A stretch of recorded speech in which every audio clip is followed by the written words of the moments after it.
Sa Matthew 16:18, to his Petros et super Petram, edificamo ecclesia vinyam et multi empere, non prevalebol adversus iam. Punta siya. Amingon si Kristo, kung ikaw Pedro, og sa ibabaw ni bato, tukuron ko ang akong simbahan. Bisan gani ang gangaan sa impyerno, hindi makabultog kaini. Kung ganang simbahan na, iangkon sa kasaysayan ng reliyon, kaway laing simbahan, na adunay tinikanan, sukay pagayon sa kakaraanan, wala laing kundi ang Iglesia Katolika Romana. Atong palagpakan ginawa ng Isunod. Maraming ginawa ng Isunodihan, niya itong 2014, na usalang niya ay kasimbahan ng gitungkod ni Kristo. Wala man na nagtungkod sa kasudagang simbahan, wala magtungkod sa kasudagang mga born again. Kasi Kristo may iman sa Matthew 16:18, that you are Peter, and upon this rock, I will build my church. Bilang yung ditungkod, daghan mo sila. Diba? Ang iyang ditungkod, singular church. Wala sa ingon nga, I will build my churches. Singular speaking, numerically one. O sana bilang iyang ditungkod. O yung ditungkod niya itong San Pedro. Kinsa man sa San Pedro, simbahang Katoliko. O sa Manistel, sa Gulo, kinsa ka ni San Pedro, simbahang Katoliko? Pinakaunang Santo Papa. Ikagang Petros, Venus, Enegritos, Clemens, Evaristos, Alexander the First, Sixtus, Cruz, Hyginus, santo sa ika-267 ni Santo Papa. Ang iyang pangalan sa Papleo de Portin, walay bugto ang apostolik sa Krisyon. Tinood eh?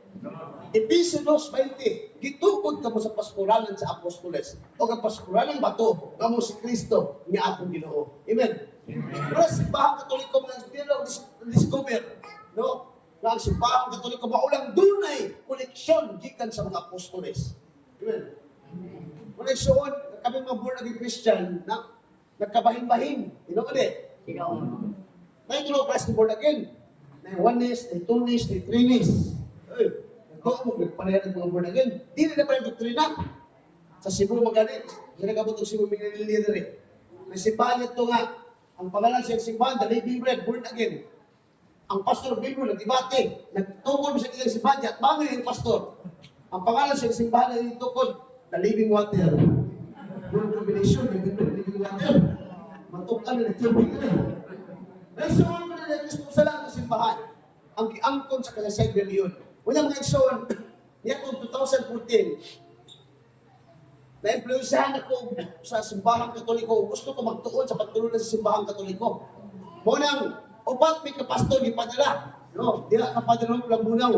Yatong 2015. Munang nga, si Padre Hope ay naghatag na mo, itawag na itong history na nagpalalong na mo sa pagtuong Katoliko.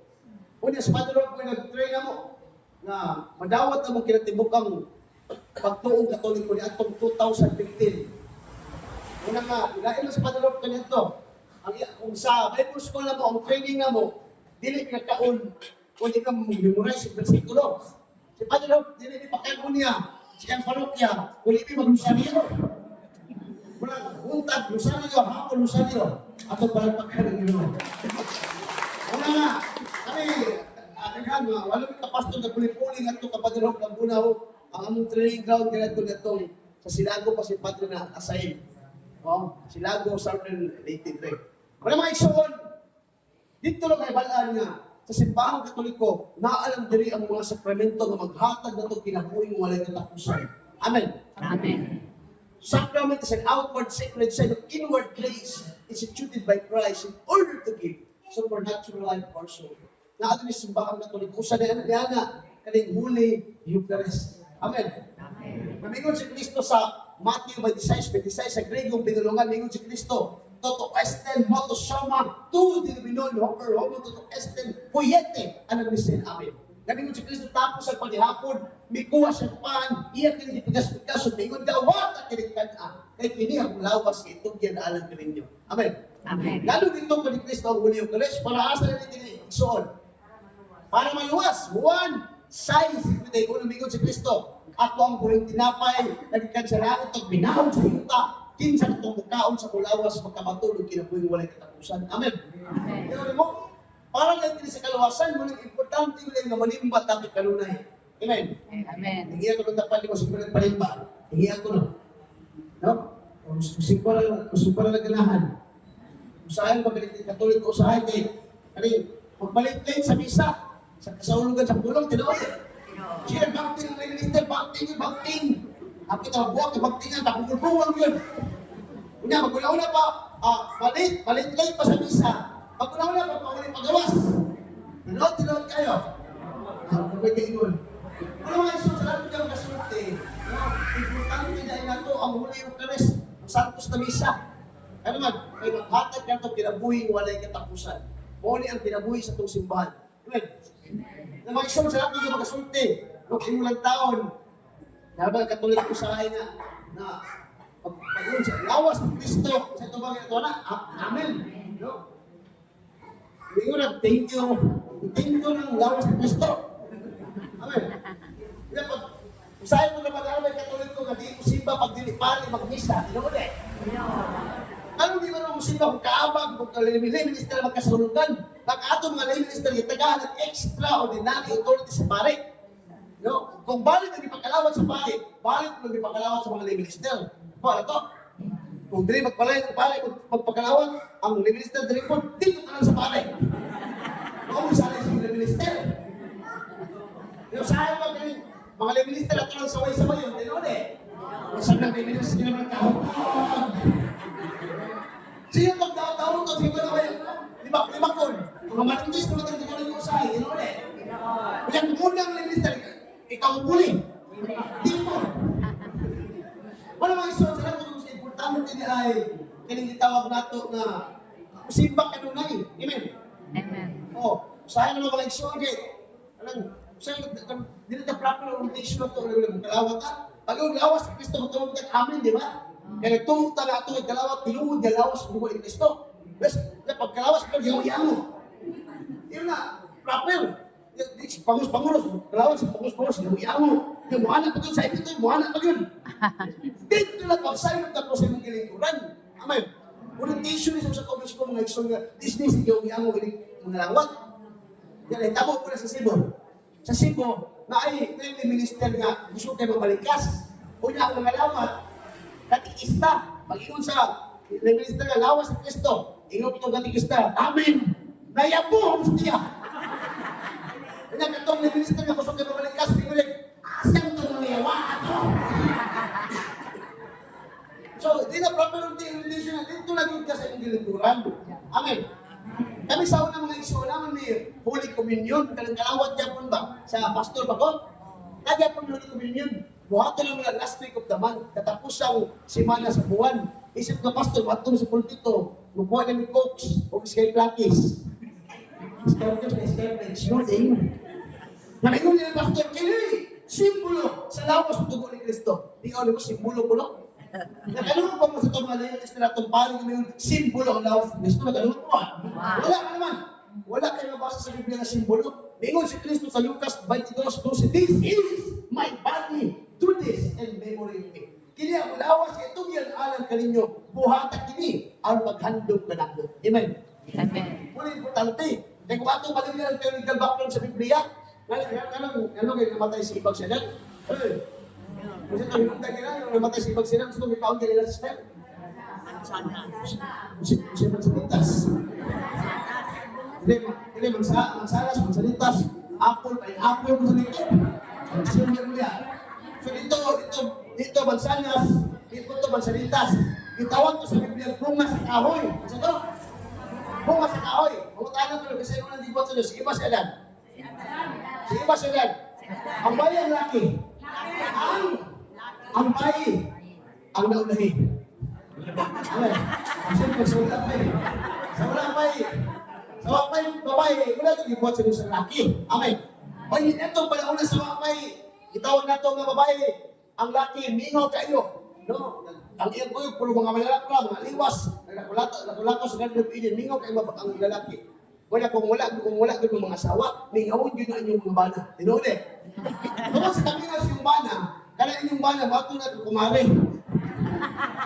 Mga iso, nakitaan sa Diyos na mingaw kayo si Adan. Kung sa kibot ng Adan, si Adan gipalingkod sa puluhan sa kahoy. O gipahinanok sa Diyos, matulog si Adan. Amen. Kung ang babae, gikuha sa unang busok ni Adan.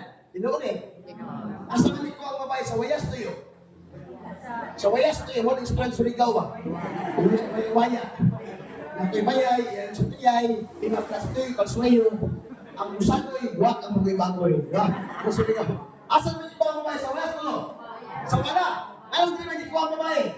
Tungod kay, doon sa kasing-kasing sa laki. Aron, hikot maon. Wag mo gikuha din ang babae.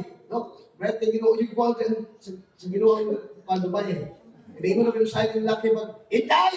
Kung hindi mo ko pagkastan, ipakita mo na yung bulan ng bituon. Pag minyo, kita ng bulan ng bituon. Gikuha, doon sa kasing aron, hikot maon. Amen. Dito, karon. Kay pagmata ni Adan, pagbukas yung malulot ng mga mata, nakita na yung wapa kay babae, ng Ross, Rosana Roses sa putik yan, lulutan yun. Singkot kay Adan, wow! Sanad! Dito, nagpalipayo ng laki na naman, kay naan na may babae. Nagkulakaw sa kanila ng Eden, naman nagpalipayo sila ng dua. O yan, ito pala muna, amigo ng Diyos. Diya sa kanila ng Eden, tunay, mga bunga diya. Ang unang bunga sa kahoy, kanan ninyo. Bunga sa kahoy na makamusog. Ikaw ang ibag ni Adan. Ikaw lang bunga sa kahoy na maghatag kinabuhi. Ikaw ang diya po ni ibag ni Adan. Apan may ng Diyos ito, ayaw ka magkaon niya ng bunga. At kung magkaon ka man ng bunga ha, maaple. Bunga ha, maaple sa labutan kung sa'y maayo, kung sa'y dakutan. Amen. Kaya karoon kayo na may bitin itong yaw, ang tintay nila. Tinoon eh? Nagkaon ba? Kailan ba itong bitin niya yawa? Kailan mo yawa ka? Hindi ang tapat din mo. Kunya, itintal man sila, nakaon ba? Nakaon ba? Wak pa! Kaya nagkaroon naman ito sa ibang siya dyan. Ang ito nila, tintal sila. Nadili ang ito gitawag na ito na sumo sa Diyos. Namatay sa Espiritu ulit. Di ba kitunglo sila sa Ginoo? Kung saan naman kitunglo sa Ginoo? Ang susundingan. Ang bitin. Hindi na sila may ikaw bitin, namulungan ka. Magkamanggal, tibok-tibok, magkaulog ako. Ikaw ang itong nasilog isaman. Ang laki. Hindi na sila laki. Ikaw na laki, tumulungan ka. Di ka kakaon, hindi ka maghalo, sinong mag-umakan. Dinoon eh. Ano yung ibanan, yung tatay, singutan yung nagtrabaho, ano yung magkaon. Bisa hindi na si kwarto, singut diyan mo na. Ang babae, kung sa pagtulog ka ng babae sa yun ang Ginoo. Ikaw ba ito, tumulungan ka. Sugod ka ron kung mga anak ka, mag-antos ka sa kasakit. Ginoo eh. Ang tao, pwede na nagtutawag. Ginoo, kung kato na sa tiyan sa kasakit, yung panganak, tumulong na sa Diyos. Amen. Kaya 9 months tawa. Tungkol sa kasakit, magkatulong kato sa tiyan na. Hindi ako tiyan, kasi 6 months mo na eh. Pero tungkol sa kasakit, magpalaban ng santos, magdibusyon ng santos, babalawag ng santos tungkol sa kasakit, yung 9 months na. Ako nang tawag ko na sa Senyor San Pedro. Nang hapit ang mga anak, kusing kita lang, Senyor San Pedro! Ginadyo ko, mukotro! Dinoon eh. Ikaw sa na lang. Aksyon, yun lang. Reason, after 7 months, nausap ang dibusyon. Di na Senyor San Pedro, kitsa man, Brad. Senyor San Vicente na po. Kusing kita lang, humag mga anak, after 7 months, Senyor San Vicente! Bisag pag kabainte. O, bisunod ang sala sa kalibutan. Huwag tanang tao na sa laog na hinayok sa imaya sa Diyos. Roma 5, versikulo 12. So, namatay sila spiritually. O ang atong muna gilikana, namatay sila, pinaagi sa bunga. Gibuhi kita sa Diyos, pinaagi sa bunga. Kabalo mo kinsa nga bunga na sister? Kabalo tayo sa Santos na Rosario. Mayon kita maghimaya, kabaliya, puno ka sa grasya, ang Ginoo ang kanimo. Bulahan ikaw sa mabayang tanan, o bulahan sa ang bunga. Ang bunga sa tiyan mo si Jesus. Kinsa man ang bunga sa tiyan sa Maria? Si Jesus. Kaya si Jesus, o nagtatagbo ito matag Domingo, nang musulod kita sa Santos sa Misa, sa kasaulugan, ang muambit kita, no, sa laos, ng dugo ni Kristo, kay siya nagsaan, Juan 6, pinay ulo ay ang the living bread, who came down from heaven. Anyone who eat this bread will have eternal life. Atong palakpakan ng Ginoo. Alam kalindot ang sumawag sa luwa niya sa Panginoon. Amen. Ako na natuloy ko. Malis na yun tungkol sa malis na yun tungkol kay hiyo sa pangay. Wala. Pero mahit sa kabag, pabunya ka, baka hindi ka masimpa. Dinoon eh. Oh, nga. Usay mo ni Katoliko, grabe ni kahapon kayo. Ino eh. Sa una sa Katoliko pa, maglukos magaling o galing, hatag, diya sa Cebu, wala itong mga asyunet usay, bawag na lang, kamot prosesinyo at ipaghuwag na Cebu. Ino eh. Kung mabalik ng born again sa Manista, buhatin ng 10%. No? Sa una, gabi ka, sa Katoliko pa gabi kahapon sa simbahan. Una, ako pala, nagpadala yung sulat, yung solicitation letter. Huwag pa kayo nagkagawat sa sulat, nagbaho, amot na po. Nagkamatulog kayo. Sa una, itawag na ito, sa Katoliko pa, maglukos na yung simba, sa ito oras, dinuuli. Hindi, mabalilong sa Manista nga, usang adlaw ang simba. Amen. Malimog sa Katoliko usahay. Usang oras na ha, maglisod magsimba. Bubalik nung sa balista nung sa kanto. Hakot kayo sa simbahan niya. Balik nung kayo ninyo at 10% na. Wala bang igsong ko na ng Kristo? Nga. No, papasalamatan ta nga. Nakasimbahang Katoliko. Amen. Amen. Wala hukay ta. Wala ba ta. Simbag kanunay. Mawag na importante kanunay. Natong mga Katoliko. No? Wala bang igsong ko na ng Kristo. At rin ako taman. Okay. Ako naman magkahulog ng mikrofon, hindi ako nang undang. Kaya yung bukos kalagan, Brother Rosby Adehabo, nag-ingon ka ninyo, kung ang imong problema sa makadako sa barko, ayaw ka pala kay Soul, kaya ang imong Diyos, sama kadako sa dagat. Kaya si Brother Rosby, kinagita kita pohon, sa samang oras, o sa samang istasyon. God bless.